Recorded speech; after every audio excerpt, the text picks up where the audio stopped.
They found her drifting in the black, wrapped in titanium wreckage and silence. Her pod bore no markings, no beacon. Just a shattered solar panel, radiation burns, and a single occupant, a human girl, barely alive. They thought she was salvage. They thought she was unarmed. They thought she was alone. They were wrong on all three counts. The Virulent Inquisitors dragged the pod into their atmosphere under silent skies. Scavenger ships circled like insects, trying to claim rights. None dared breach the hull.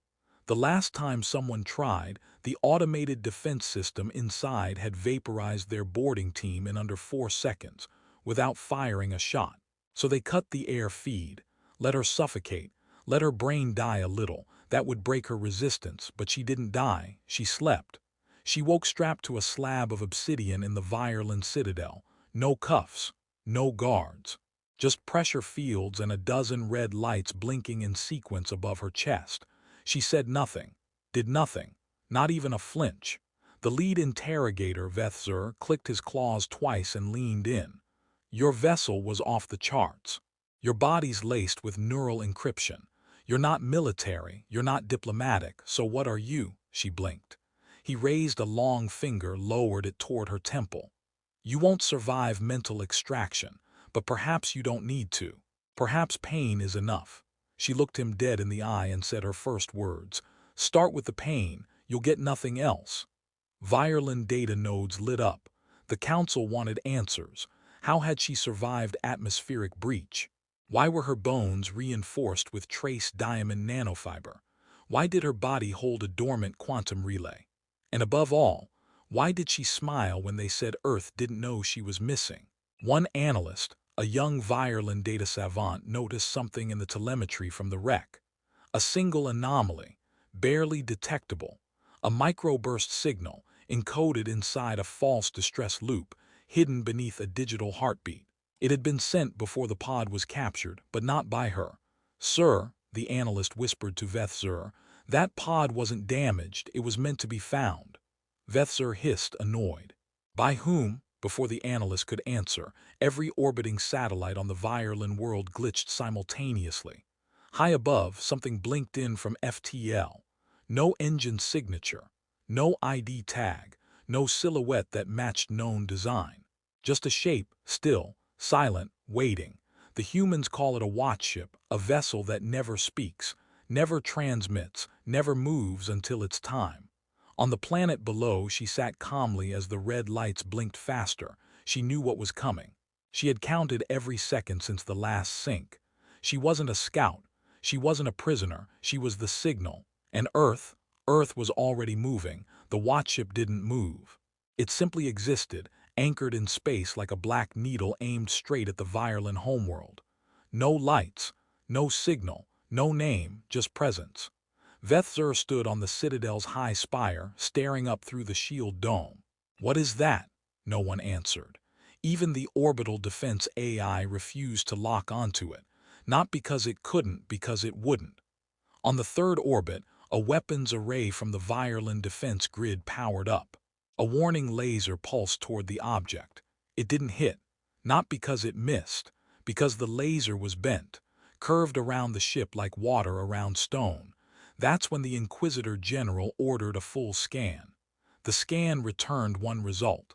Restricted humanity level black. Vethzer snarled.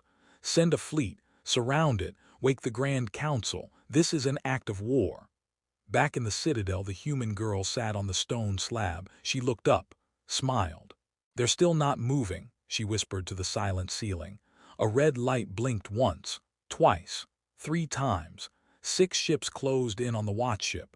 They approached in formation, cautious but proud.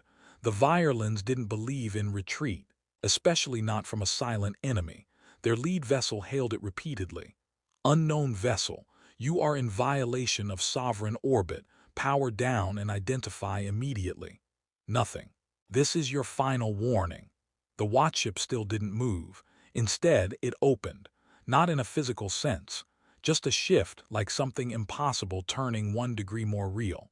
The nearest Virulent cruiser immediately experienced total blackout. Its crew screamed as lights failed, suits depressurized, and gravity reversed. The second cruiser melted, not from heat, but from memory. Its systems forgot they were metal, its AI forgot it was alive, it became dust. By the time the fifth ship tried to escape, the watchship looked at them. No weapons, no energy burst, just awareness. And that was enough. 3 captains died of stroke. One tried to gouge his own eyes out. The last one, the youngest, sent one final, trembling message to Vethzer. You didn't take a girl, you triggered a system. Earth system. In the Citadel, sirens echoed. The girl didn't flinch, she didn't even lift her head. She simply said, "You saw it now, didn't you?" Vethzer stormed in. His voice trembled. "What is that thing above my planet?" She turned toward him, eyes dark and still. "You call it a ship, but we don't send ships first." "Then what do you send?" "The question." He leaned closer. "What question?" she whispered. "Which city matters most to you?" The watchship sent nothing. It just decided. Vireland Space Command burned in 8 seconds. Not exploded. Not attacked. Just vanished. The building, its files, its leaders gone. In its place, a perfect glass-black imprint of every wall, every chair, every scream. The world saw it happen. "Live," Vethzer fell back in shock. "You'll die for this." The girl finally looked up. "I already did, you just didn't know it yet." And for the first time he backed away. They had taken her voice, her freedom, her name, but they forgot something. She was never meant to be rescued, she was meant to stand. In the Citadel's deepest chamber the girl rose. No chains fell, they dissolved.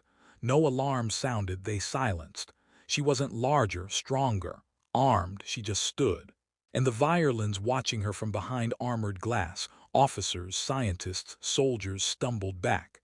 "She's unarmed," one stammered. Another whispered, "Then why do I feel like I should kneel?" Above them, the watchship split open like a silent blossom of nightmare geometry. Out came nothing, nothing detectable, but something moved. All comms dropped. Then, across the planet, gravity shifted by half a degree. It was enough to send one message. Every human operative embedded in the alien systems received the code. Protocol 0 unlocked. And the galaxy's most feared humans, the quiet ones who'd blended in, teachers, janitors, freight techs, people you forgot were there. They stood too. In Vireland Command Hall 9, 2 guards tried to report the anomaly. They were met by a cleaning woman, human, mid-50s, soft-spoken. She pulled a handle from her mop bucket. It wasn't a mop. It was a compression glaive. She didn't give a speech, didn't even smile. She just whispered. She stood up, and then began clearing the room. In the Citadel, Vethzer tried to flee. He didn't make it 3 steps. The girl didn't touch him. She just looked at him. And every lie he had ever told, every secret he'd hidden behind rank, every atrocity he'd ordered, he remembered them all. At once, he dropped to his knees, screaming. She stepped past him without a word. Across the planet, Vireland systems collapsed. Why? Because the watchship wasn't broadcasting a signal, it was listening. And when it heard enough, it began to respond, not with words, with truth. It repeated every Vireland war crime in every citizen's mind. It exposed every classified betrayal. It burned denial away from the inside. The people rioted. And when the humans emerged from the shadows, the Virelands didn't fight. They fled. One general activated a last-ditch orbital strike. The satellites refused. Why? Because a single human had overridden the uplink. From a treehouse in Colorado, using a coffee can antenna and a half-dead laptop. The child said, "Sorry, you don't get to nuke your own mess." She walked out of the Citadel, no fanfare, no soldiers at her side, just her barefoot, eyes calm. She reached the cliff's edge and looked up at the sky. The watchship was lowering now, not as an attack, as confirmation. She whispered, "I did my part." And the sky replied. 12 new ships dropped into low orbit. No windows, no insignias, just mass, steel, fury. They didn't open fire. They descended. Earth doesn't send warnings. Earth arrives. 12 ships broke orbit like blades drawn across the atmosphere. The Vireland people looked up. They had once laughed at Earth's defiance, mocked their primitive tech, dismissed their emotional irrationality. Now they watched steel continents descend from the sky, silent, coordinated, unflinching. Not one word of warning. No threats. No ultimatums. Just the sky tearing itself open. At the citadel, what was left of Vethzer crawled across the floor, whispering, "We should have killed her, not studied her." No one answered. Everyone was watching the girl. She stood at the edge of the citadel's highest tower, eyes to the flame trails above, wind clawing at her hair. She hadn't moved, she didn't need to. The watchship vanished, its job complete, and the Earth arrival ships took position. Each one bore a single digit, 1 through 12. No flags, no paint, no fanfare, just function. Because Earth doesn't invade, it responds. One ship released orbit-bound payloads. They weren't bombs. They were data cores, truth packages sent down to every city, school, terminal, and citizen. Broadcasts of violent crimes. Surveillance footage from silenced colonies. Audio of Vethzer ordering experiments on human prisoners. Records the violent government had burned, buried, or rewritten. Earth didn't destroy the enemy. It let them see themselves. And the world began to break from the inside. In rural Viola, mobs stormed police bunkers. In cities, propaganda towers were pulled down by the people. Soldiers turned on officers, and the humans never fired a shot.